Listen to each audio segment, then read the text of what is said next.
video, I'm going to look at one of two SLV R5 Super VHS decks that were given to me. Of the Sony VHS machines, this was one of the better machines that they made because it's Super VHS.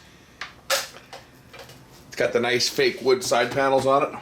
I'm not even going to plug this thing in until I get it open because I want to check some mechanical parts in it. These had the gears that were prone to breaking. Oh, no screws. That one's got no screw. There's a screw in one side but not the other, so this side panel should just pop open like that.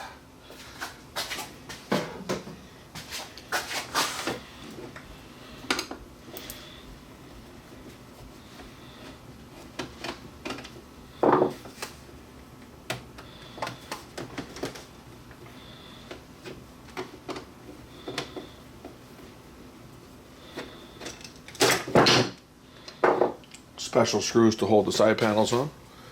And then there's a couple more screws to hold the unit together.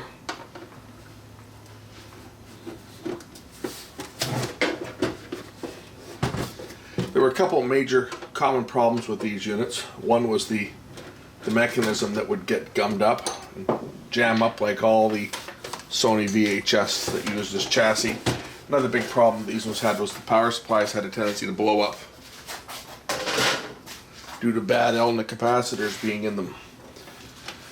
So I think one of these two machines I changed the power supply on years ago too, because I used to do the maintenance on these things for the fellow that owns these. The guy that gave me these was a guy that I worked in broadcast with for a while there, and he left the industry too and went and started his own production company, and I started my own production company. And right off the get-go, the P5 guide or P6 guide is sticking. Here's the P6 guide, and as you can see, the grease has dried out. So the first thing I have to do is I have to grease that pin, and we'll see whether the looks like, oh, this one here is going to have the blue gear broken too. See that? The gear underneath it is broken. So we know what the problem with this one is. Right now, I need a blue gear. So I'm not even going to proceed any further on this unit at this time. So this is the second machine. Someone's worked on this because it's got the wrong screw stuck in the side here. And it's got the wrong screw stuck in this side cabinet, so this is another one that's probably got some serious problems with it. I mean, I wouldn't have had them given to me if they were working right. Let's just see what's wrong with this one. In fact, all the screws are the incorrect screws. So let's just see what the damage on this one is. See if this one's got broken gears in the chassis like the other.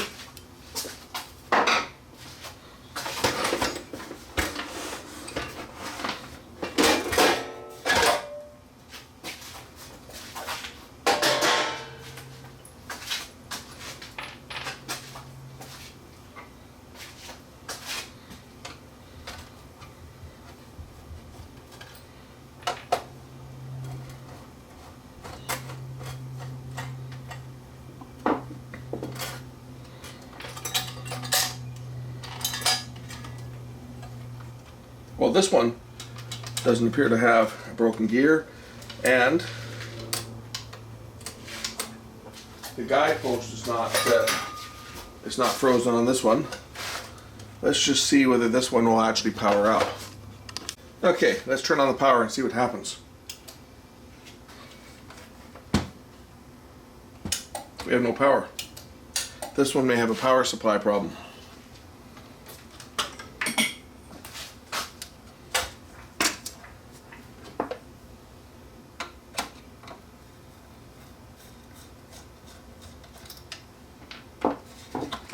The power blocks on these units were problematic, very problematic.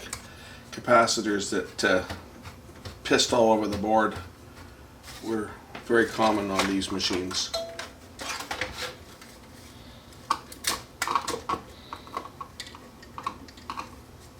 What the heck? Oh, check this out. Someone's done. They go to unplug the plugs. Like someone's done a little modification on this thing. What the hell is this? This is not something that I've worked on. Yikes.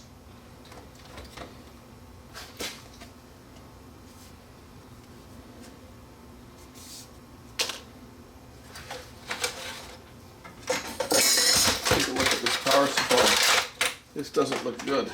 Maybe the power supply from the other one can be swapped and put into this one here. This is pretty sad, this one. Check out the power supply.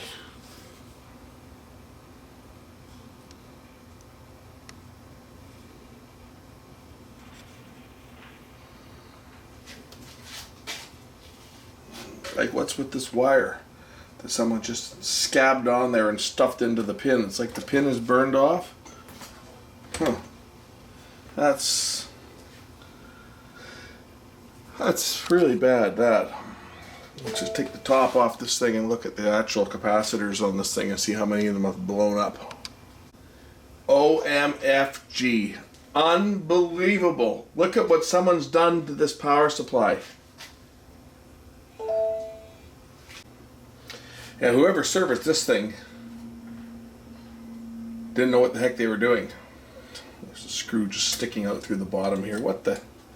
Oh, that's the one I took out to remove it. I'm pointing at these capacitors in here because these are not high temperature capacitors. Somebody has been into this unit and replaced these caps with 85 degree. That would explain why it doesn't work. Looks like someone's changed this little Zener diode down here too at some point.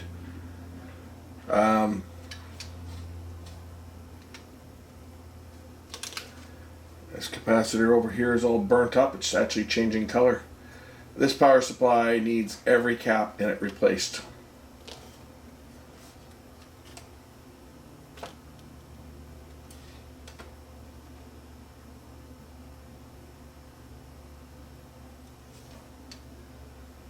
So that is something that's not going to happen. Not on this one anyway. I'm not going to rebuild this power supply. The other deck, though, I believe has a new power supply in it because I'm pretty sure I put a new power supply in that other deck about 15 years ago. Looks like this one's had the capstan bearing replaced on it at some point. It's got the newer style capstan bearing. If I show you the other one, the one with the broken gears, if I show you that one, it's got a different capstan bearing. If you look here, you notice the difference? That's the old style. That's the one that bends. And when it bends, it starts, you can see how flimsy it is, right? When it bends, it starts to cause the rotor to rub. And the reason why it bends is because the metal here is too thin on the back. If you notice the other one,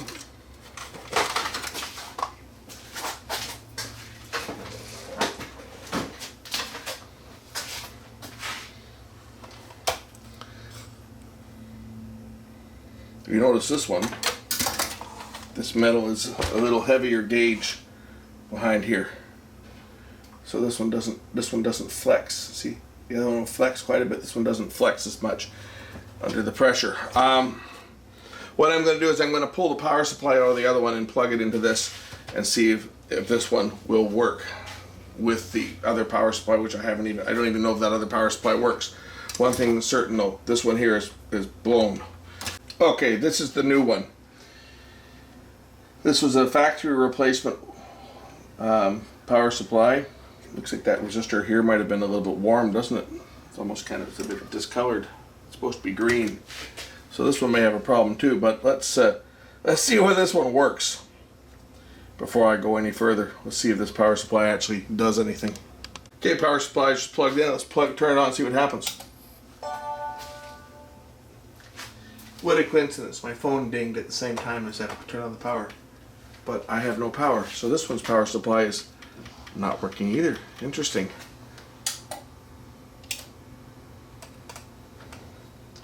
Either that or that pin is burned off inside here, and that's why whoever worked on this thing soldered a wire from the third pin over and stuck it into the socket, and that might be why, is that the third pin might not be making a connection. So let's just check that out. Oh, I was still recording, I didn't realize it. This is one of these power supplies that when the oscillator is not running, it does not discharge the primary capacitor. If I put my meter across here, this thing hasn't been plugged in several minutes. As you can see, there's still 37 volts. If I put the power on this thing and energize it, we'll see how high this thing charges up. This is why these power supplies are really quite dangerous if you're not familiar with what you're doing, because with the oscillator not running, okay, I just turned the power on just for a second and then back off, and you'll see that this capacitor is going to have 150 volts on it. And that is going to hold that charge for a while because the oscillator is not running to drain it off. So I'm going to have to discharge that capacitor. I'll do that with a resistor.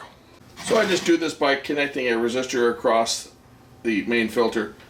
The value of the resistor is not really that important. I'm using a 2.2K, and that will be enough to discharge this because it's not going to, it's not powered up, so it's going to discharge very quickly.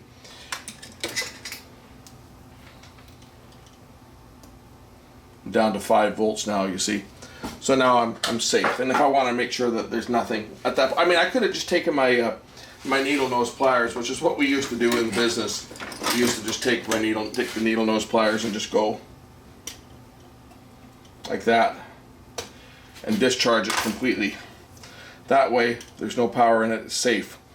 That's the way we used to do it in the shop. I'm doing it with a resistor here just because I don't want to take heat from someone telling me that I'm going to blow parts up by shorting it, which is, I mean, I guess it's possible that when you discharge you could.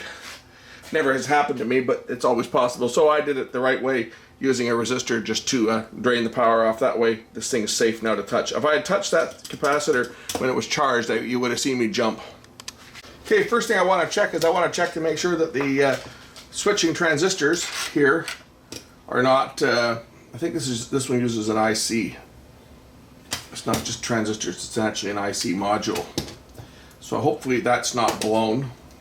So it's a hybrid IC here that does the switching. Hopefully it's just the oscillator's not running, and that's why it shouldn't be shorted, because if it was shorted I would expect that I'd get a short on here and it would have blown the I think it's probably okay. I'm not getting any shorts. I'm seeing the junctions inside here, so I think that's probably okay. And the reason why it's not running is because one of these resistors has gone open that biases it, and it's probably because one of the capacitors on the primary side went bad. That's kind of what I think what's happened on this one. So let's check the ESR on this little cap down here.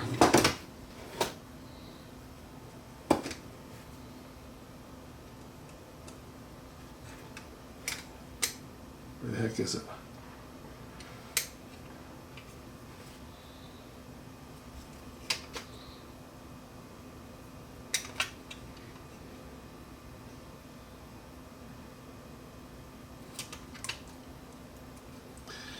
ESR meter is showing that capacitor is completely open. Let's remove it and check it out of circuit. So here's the cap. It's a 1 microfarad at 200 volts. This little capacitor's only job is to actually generate a pulse to get this power supply working.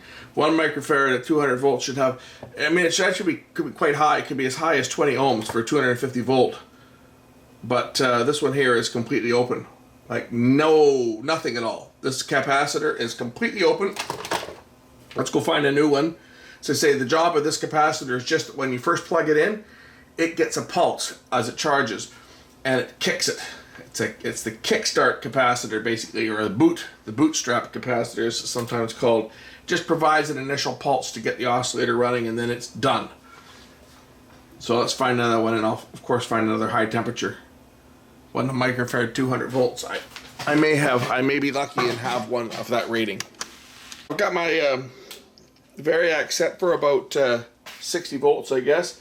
I want to just see if an oscillator comes on here. So I'll turn on the power and we see what we have. Looks like we have something happening here. Oh yes, we have oscillation. At least we did. Try that again. Oh, it might be that my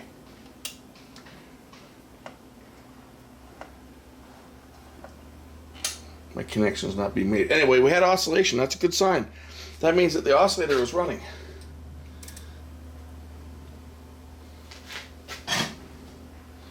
So there's our oscillator was running there. It shut down probably because it's not under load.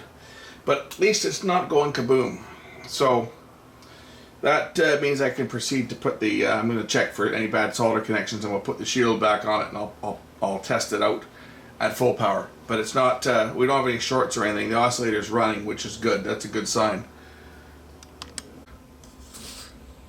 So something I always look for is I always look for bad connections around some of these regulators like the one down here. And that looks like that connection could be cracked right there. So I'm going to resolder some of these before I put this thing back together. I'm just looking at it in a magnifying glass. I don't know how well it shows up on camera, but some of these ones look kind of flaky. So I'm going to go over some of these connections first before I put it together, and then we'll see if this thing's going to start up. It looks like it's oscillating. It's had the scope hooked up to the primary side here, monitoring one of the pins off of the output IC, the drive IC, and yeah, it was certainly oscillating. So I think everything on this side is fine. I just want to double check everything on the secondary side before I try putting this thing into service. These ones are bad. You can see it even on camera. And when I get in there with my little TV camera viewfinder lens and get right in there and look at it, yeah, definitely these ones are cracked all the way around.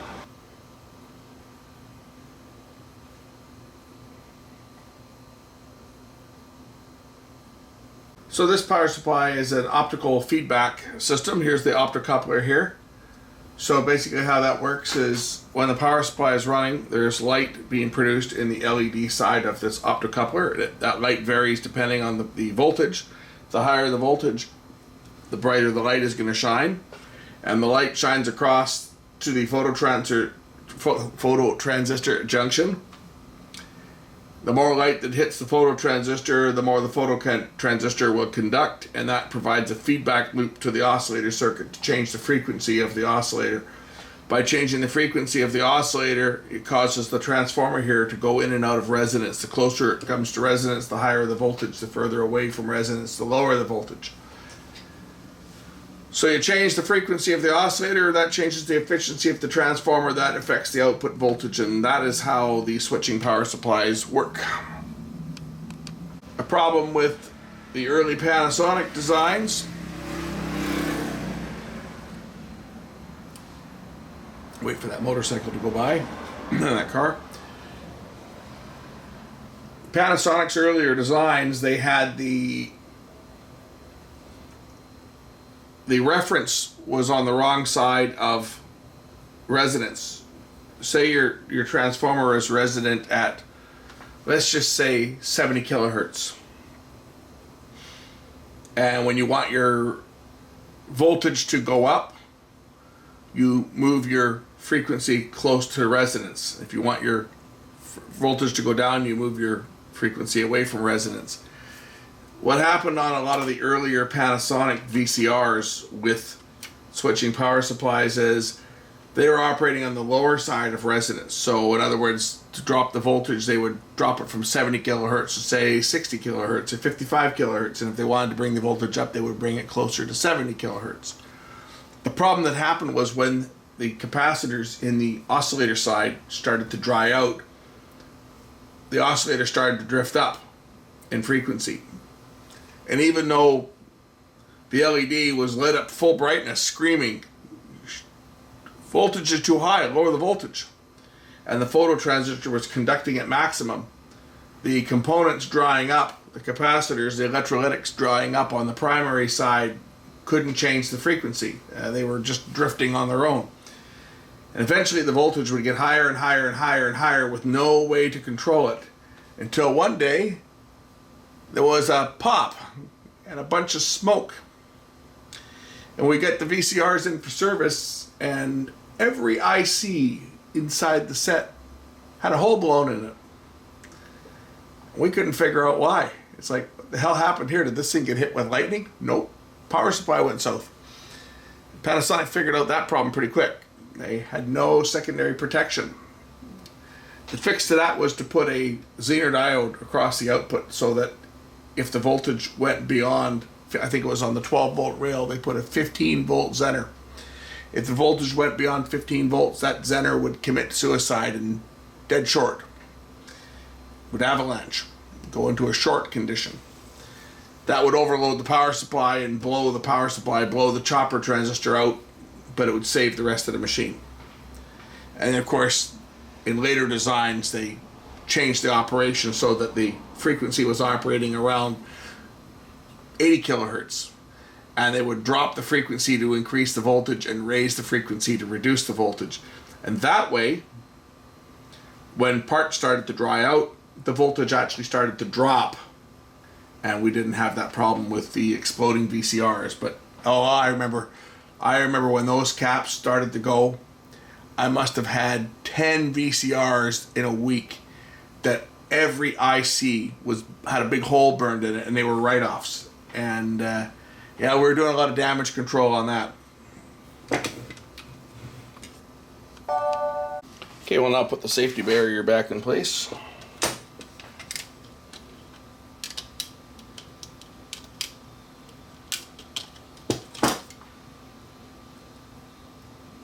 Complete with the impossible to reuse, reusable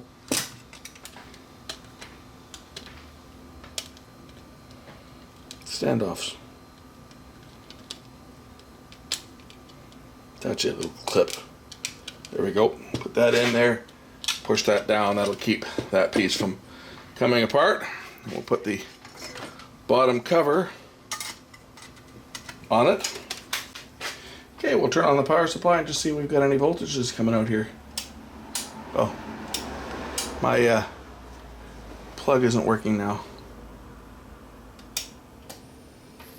There we go. We have 5 volts. As you saw, the power supply is working. Let's go to the other side over here. Come on.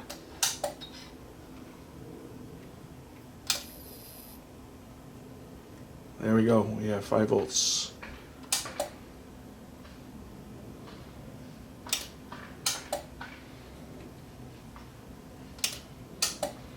Let's put this in the VCR, see whether it's going to work.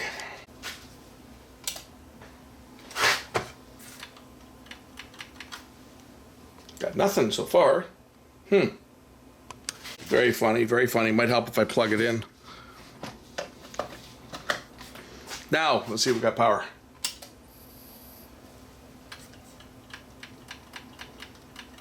Still got nothing. Okay, what we have here is we have a power supply that's starting and then shutting down. If you watch the meter when I turn it on, the power supply will come up and then it's going to shut off. I see my other cat has made herself right at home, lying in some packing material. So the more I test this power supply, it leads me in the direction that this hybrid IC, which is where the regulation takes place, is a good chance it is bad. So I'm thinking maybe what we'll do is we'll recap this one that has got all the wrong values of caps in it. Maybe that will be the project. We'll just recap this other one and see if we can get this one going. I guess I technically could pull the hybrid IC from this one and put it on the other one over here, but maybe we'll just recap this this power supply and see whether this one is workable. They aren't even the same. They're slightly different. The parts in them are different. Like this is a different design. They look the same, similar, but like the location of parts is different. Either that or maybe it's just someone's put the wrong part. They put a larger one in here at some point. That's probably what it is. That's why it looks different. Someone's put a much bigger cap in here than on the other one. Anyway, maybe I'll get an inventory of capacitors. I'll take an inventory of all the caps in this thing, and we'll go get a bunch of caps tomorrow and recap the other one. Okay, so I'm back onto this power supply for this SLV R5. Again, I've just gone and picked up a whole bag full of parts here. I'm going to change every capacitor. Now this is the one that somebody had put all the wrong values in. The other power supply has the drive IC that's got a problem. So we're going to work on this other one here that had all the bad caps, because I don't know what shape the IC's in, but this one here shuts down. And then I ended up having a problem with my Variac shorting out on me too, which could have created some more headaches for me, but we'll change all the caps in this one here, because the other one, it goes into a shutdown state. It starts up for a few seconds and it shuts down. It doesn't appear that we've got any type of control, any regulation control. So I'm thinking maybe the drive IC, but we'll change all the caps in this one and see if we can get this one going. All I really care about is if I can get one of these power supplies working, because if I can get one of these Super VHS machines working, at least I have another one full of spare parts, right? If I can get both power supplies working, then I can try and get another gear, because the other one's got the blue gear that's broken. So it'll be kind of interesting to see if I can get one 3D printed that would work. I know it's under a fair bit of stress though, because of the little spring that's on there, but anyway, this one here I should be able to get this working. I'm going to start replacing all these caps. We're going to change every single cap on this power supply and see what we can make of this thing. So work is underway to change the capacitors in the power supply. I've done the little 1 microfarad 200 volt. I'm now working on the secondary capacitors, and hopefully that's all that's wrong with this power supply. Got a few to change. Take a look at some of the ones that came out of it here. Here's one of the ones that came out. It was supposed to be a 1200 volt at, or 1200 microfarad at 10 volts.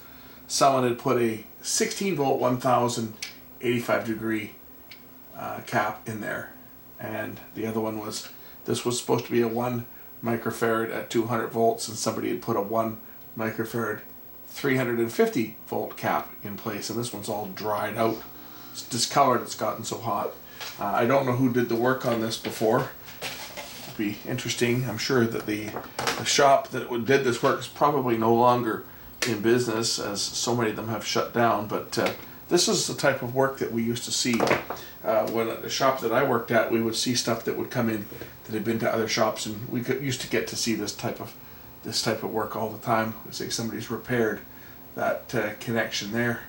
The trace has been damaged and someone has bridged over. But anyway, hopefully there's no other damage. I know that there's a, like you can see where the electrolytic's been, where the caps have literally, oh man, I don't know. Maybe I'm fighting a losing battle here. But you can see where the electrolytic has actually leaked out onto the can here. These power supplies were something else. They were really bad. Like this is one of the worst ones. Was these? Looks like that heat sink's not. The spring clip here is not even holding this IC down properly.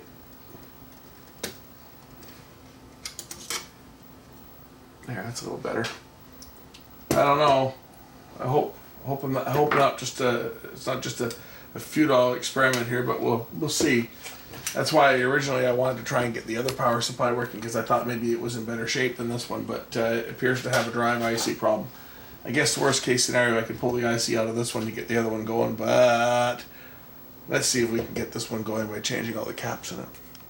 The next cap I pulled out, somebody again stuck a 1 microfarad 350 volt cap in there. This was supposed to be a 1 microfarad at 50 volts. A little bit of a difference there, so let's find the right size one and we'll replace it with the correct size. I'm pretty sure I got some ones at 50s.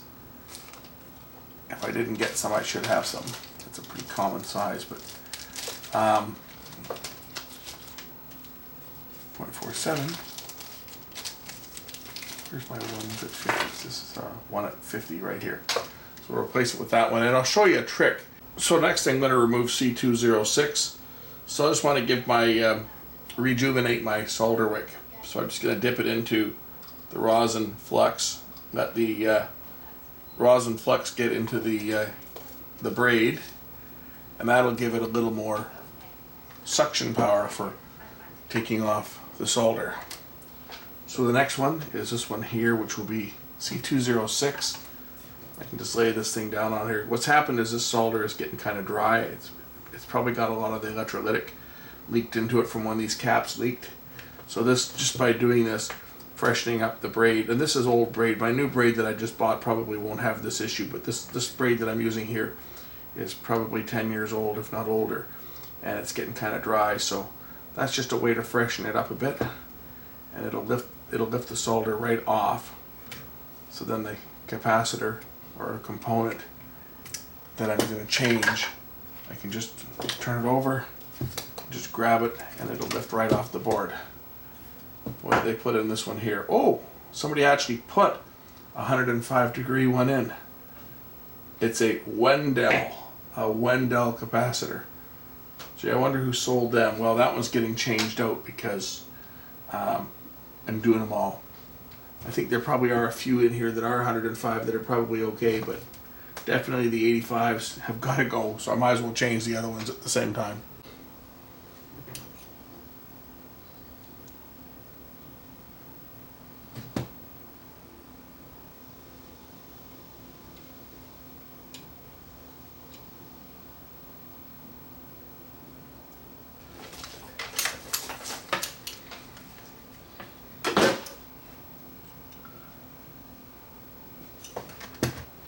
And whoever did this service didn't have a clue as to what high temperature capacitors were and why they're needed in this switching power supply. And they changed them all. These originally had Elnas in them and they all leaked. But whoever worked on this just put a bunch of these cheap, what are these, Rubicon 85-degree. Probably because they didn't know any better, you know. When the high temp caps came out, a lot of the techs didn't know what the heck they were for or why they were different. When switching power supplies first hit the market, and you had to use high temp caps, a lot of the servicers didn't really understand why they were different, and they just used what they had. And the ones that were readily available were all 85-degree of the day. Another fine example of incompetence. Someone put a 3300 at 16 85-degree capacitor. The original was a 1500 to 25. So why would you go from to a 16 volt capacitor? Actually, the original one might have been a 15 or 16 volt, but still going from 1500 to 3300, that's a little too much. I mean, you can go a little bit up, but to go that high, that's... I mean, in theory, it probably would work, but the problem with going to that size of component is that your inrush current, when it starts up, is going to be a lot higher. And these things run pretty close to their limit anyway, so having a much higher inrush current when you power it up, it's going to take a lot more energy to start one of these things up, which could result in the power supply going into shutdown before it even starts. Okay, that's it. The last capacitor is now soldered onto the board. Now I'm just going to clean up my workspace a bit here and we'll test this thing out and see if it'll start up. Check this out, this board's been corroded. Make sure my power's not on. Right there, look, put the meter across here. So from my power input, here's my AC input, these two sides here. From here to here, I've got continuity. This one here goes up to that, and I got nothing. Whoops, see? Nothing there. This side here I've got continuity. This side I got nothing. It's right in here. It's burned. I have to repair that. You can see right here where it sputtered off. So I have to replace that with a piece of wire. I mean, that's just the damage that this leaking electrolytic did on these power supplies. It's just a joke. As I continue to inspect this board, check out right here, this connection here. I'm going to just move the resistor on the other side. You'll see it wiggle. Where is it here?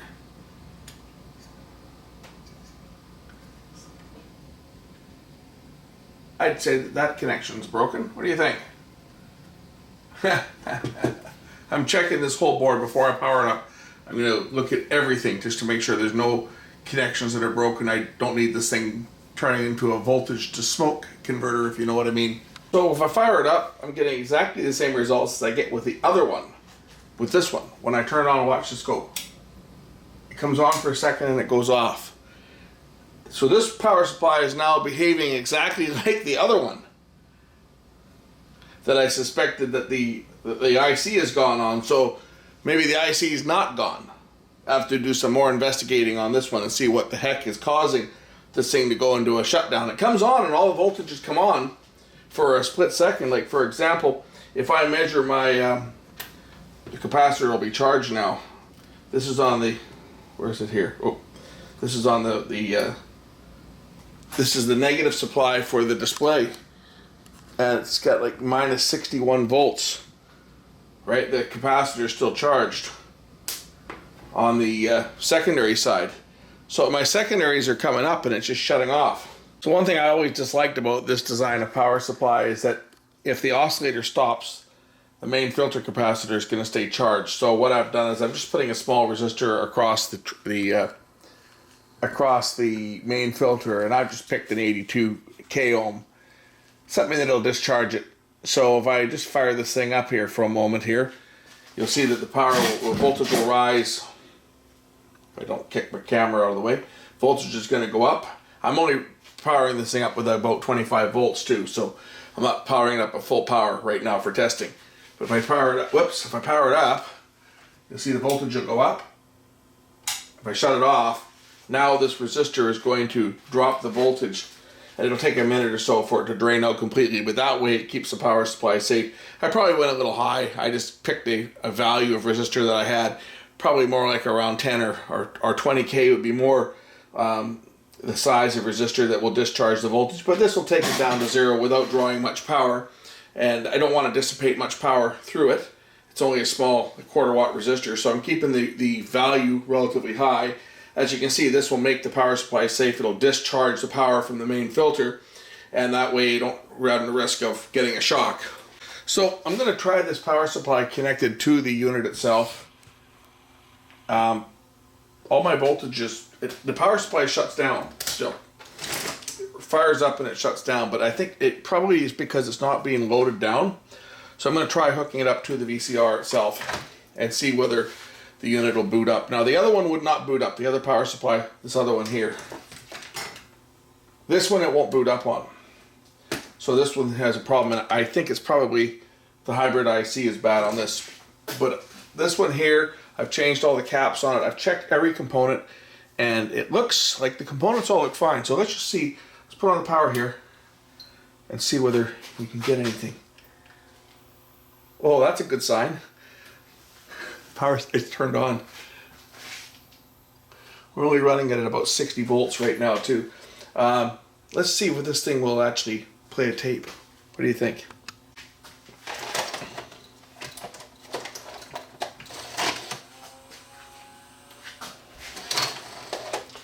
Okay, so it loads. It's not going through the loading cycle. Now it is. Okay. Sounds like that capstan motor is a little bit rough.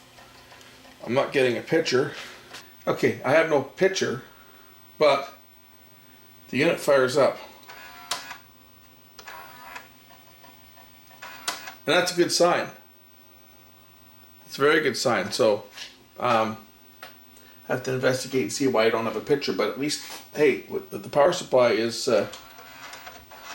working. So all that work, changing every single one of those capacitors on there and doing some work on the traces that were damaged appears to be paying off. I may be still missing a voltage or so, voltage or two, because I have no video, but hey, the thing's not blowing up. The power supply is running. My motors are working. We're getting there. We're getting there. This machine is going to be working, and it should be working fairly soon now. Now that we've got, at least we've got it turning on, right? Powering up. I just have to figure out why I've got no video, so I'm going to do a little inspecting on here and see if I can see anything obvious. After measuring the voltages, maybe one of my 12 volt supplies is not there. I do have a 12 volt supply, but I think there's probably supposed to be more than one. I'm just going to take a look and see what voltages are supposed to be where. Let's just take a look at the head preamp and see whether there's any RF coming off the heads. I see my tape counter is moving, so it's playing whatever's on this tape.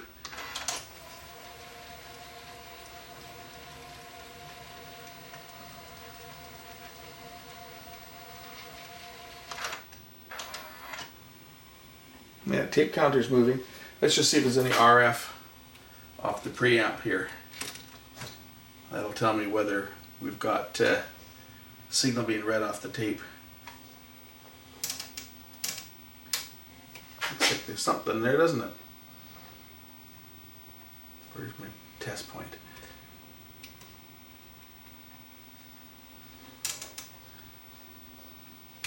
Yeah, I think you can probably see the scope there. We have RF. So that part's working. I've just got no video coming out the video output, so I may be missing a voltage. I'm just going to see if I can find what the pinouts are and what voltages, and see whether I'm missing a voltage. Okay, some testing, and I don't have a manual for this thing, so I've just been looking at some of the connectors on the board. And down here we have our power supply voltages, like we have our switch 9 volts here, and you can see we've got 9 volts. One I'm missing is I've got my 35 volts here, which is a little high, 38, that's good enough. I've switched minus 6 volts. I'm getting minus 1.6. So here's our problem. The switched minus 6 volts is missing, and that's needed by the digital circuits. This has got digital signal processing for the picture and crap that this had for the editing thing. This is kind of marked up. This, I think probably what I'll do is when I get this working, I'll take the faceplate from the other one that looks to be in better shape than this one. But my minus 6 volts is missing. In fact, I may end up fixing the other machine. It's mechanically better. I know the other one's got a broken gear, so I can probably take the gear from this one. So say once I get all the voltages there, I'll pick which machine I want to keep and just kind of got one for the other. But this has got the newer capsule motor. My minus 6 volt supply is missing. Now this connector here, I believe, goes right up to the power supply here. So if I count like for like, and it is low. So that's my supply that's missing. So all I have to do is just trace that back and see where it goes. And I believe that goes to IC 206, which is right here. And I have minus 1.3. So this is where my voltage is missing. And I have nothing on pin number 1. Pin number 2 has got minus 3. What is pin 1 from? That's grounded. So minus 3 is here. The big problem with leaking capacitors, when they leak and puke their guts onto the board, is that a lot of times you'll end up with damaged traces on the board. And here's an exact case of a good example of damaged traces. Fortunately for me, I have another power supply here that's not quite as badly damaged, so I can actually still see the traces. But here we go. We're missing a supply. It's coming off of D202, and trace it through, and it goes to this capacitor over here, and I've got no, whoops, you can't see what I'm doing, I got no continuity. But if we look very closely at the board, you'll see that there's a break right there. So, I think if I put a jumper wire in place of that, we may have liftoff, as they say. So let's get a piece of jumper wire. Shall we power this thing up and see if anything works? Watch it go kaboom. Okay, power. Turn it on. And I think we're going to have some, we're going to be in business this time. I'll tell you the reason why I think we're going to be in business, because I have my on-screen display. Pull up the tape. Let's see if this son of a bitch plays. Play. Okay, I'm not going to say that this one was an easy fix. This has got to be one of the most involved repairs that I have done on any VCR in forever. This was... I had to repair multiple traces on this board, and I had to replace every single electrolytic capacitor on this board. Now, one of the reasons I was able to succeed without a schematic, obviously, is focus. One of the reasons I was able to succeed was because I had another power supply. This power supply, I think probably what the problem is it's the hybrid IC, the regulator IC down here, it's cooked. Because it will start and shut down. Start and shut down. Like this one was doing after I changed all the caps, but under no load. It would start up and then shut off. And this one was doing, the other one was doing exactly the same thing. But when I plugged it into the machine, it wasn't doing anything. It was doing exactly the same thing. It would try to start and then it would shut off. It would try to start and it would shut down. That kind of threw me for a bit when I was working on this one, and I think I mentioned earlier in the video that I had the same symptom. I did, but that's because it wasn't loaded. As soon as I put the load down on this one didn't shut down, so I just didn't have video because I was missing a voltage. I was missing my negative 9 volts or 6 volts or whatever the hell it was, minus 6 volts. But it's a 12 volt supply over here that actually biases. I had to trace it back, and it goes through a Zener diode over here, and then it comes back around and biases on that regulator transistor. A transistor tested okay, so I didn't have to change it. The next thing, of course, will be to try and get that hybrid IC for this. I'll see if I can get this one going at a future date, but I'm pretty stoked. I have a Sony SLV R5 Super VHS machine that is now working. Yes, yes, yes, yes. I don't know if you guys want to see me put this thing together. I don't think that's necessary. This video has gone on more than long enough. Maybe I'll make a test recording and make sure it records, and then we'll sign off. Oh my gosh. I have a standoff. I heard growling. I heard growling behind me, and I've now got a standoff. If you guys notice some stuff sitting on the ground there, this is stuff coming up for a future repair video. I have a mixer that's going to be repaired. I have a 3/4 inch machine down there that I'm going to take a look at, and there's even an old 16mm film projector sitting down there on the floor. But we're having a showdown here. We could have some entertainment here momentarily.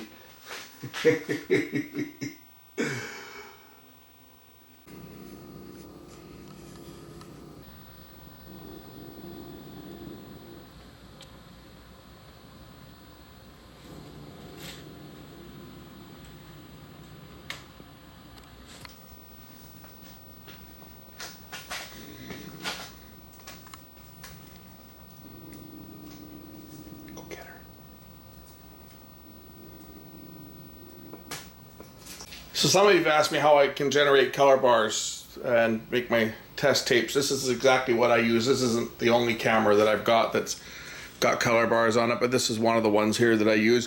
I'm actually going to do a shootout video at some point and compare a couple of different cameras. This camera is a piece of junk, okay? The tube is shot on this camera, but this is an old one. It's an old Sony. It's an old broadcast camera, right? This is one of the ones that I used with the portable Beta, the Beta 1. I actually had the big brother to this one as well. I had the M3, which was a 3-tube. This is a single tube. This is the, what is this one? This is the 1800, I believe. What's the model number of this one here? It's DXC 1800. It's the same camera as the 2800, but it's the professional version. The 2800 that I did the little demo video with there a couple weeks back, where I beat the crap out of an old tape deck. that's essentially the same camera, but the tube on this one has got a problem.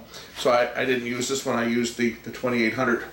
But this is actually a step up from it, but it's the same type of quality. Anyway, it does generate full field bars, so that's what we're going to use it to do. See, if I put it in camera mode here, I mean it works, but the picture quality of these things isn't very good. You see what I mean? See the ring in the middle of the tube, in the middle of the screen? The tube is screwed. So I'm going to do it. I'll do a shootout with this thing at some point in the next couple weeks. I was thinking what I was going to do is I'm going to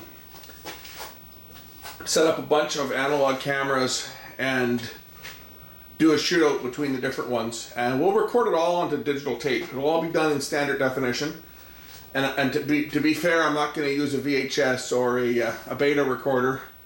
I'm going to record it straight to DV. That way, the various cameras, and I've got a bunch of cameras that I'm going to set up and test, so we can actually look at the difference in the quality between Vidicon, Satacon, CCD, CMOS, and anything else I can get my hands on to do some testing. And that'll be coming up soon. Anyway, I'm going to do a test recording of color bars on this thing. So there's the color bars plugged in, and we'll just hit the record button here. What speed am I in here? Speed, SP, EP. I'm going to do it in both. So there's EP, so there's SP. So I hit record, and the machine backspaces and starts recording. I'm not recording sound obviously here, and I'm not recording this in Super VHS. I'm just recording it on a standard VHS tape. Just put some bars on here, and I'll do a bit of recording for maybe 30 seconds, and then I'll switch it down to the EP speed, and we'll see how this thing goes. So about 23, 24, 25, just look at the tape counter here, and it comes up on screen too. And I guess I have to hit pause in order to switch this thing down to EP. There we go. Now we're down into EP speed, and I'll record a few more. I'll record another 30 seconds in EP, and then we'll play it back. And then that'll end this video, and I'll put this thing together. And as I say, I think what I'm going to do is I'm going to take the bezel off of the other one because I think it's in better shape than this one. And I'll put this whole thing together tomorrow. I've spent way too many hours on this machine getting it going, but and I ended up, as you can see, I ended up fixing the power supply that was actually in worse shape only because I didn't feel like swapping the hybrid IC from one to the other. Okay, we've done a minute. We'll rewind the tape here.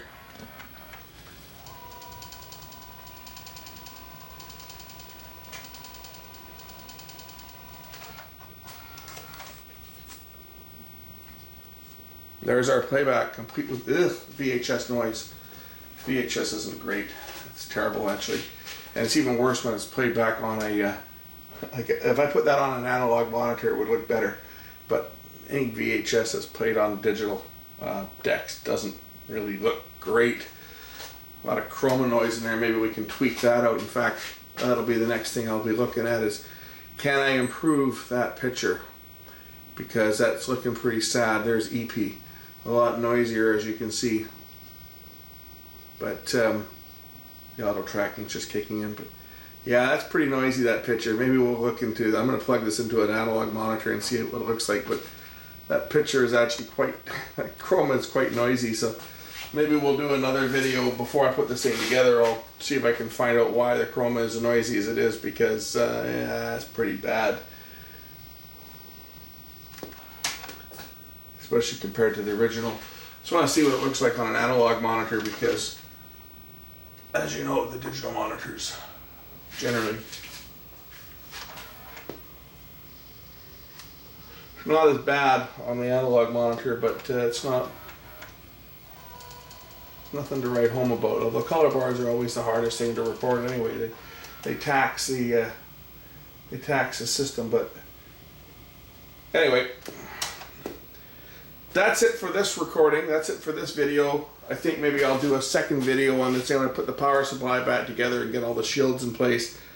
And then I'll look at the video board and see if there's anything on the video board that needs to be looked at. Because that chroma is pretty noisy. I may be able to find some caps going bad in the video circuit. But there we go, power supply is working. Hope you enjoyed this video. It's dragged on for far too long. I hate doing videos that are this long.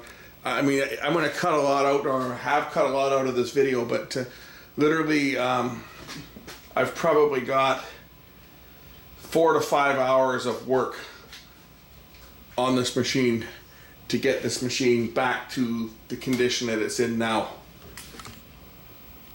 And we're getting there. We're not there yet, but we're getting there. But I can see the light at the end of the tunnel now. Hit the eject button here and you'll see this tape unthread. What I may even try, and this might be worth something, maybe I'll do a video on this. I may even try pulling the gear out of this one and the capstan motor, because it's the newer one, and putting it in the other machine and see how the picture looks on that one. Maybe that's something to address, see which one's got the best picture, and go from there before I start tearing into more circuitry, especially without a manual, right? Anyway, hope you enjoyed this video. We'll catch you in the next one. Bye.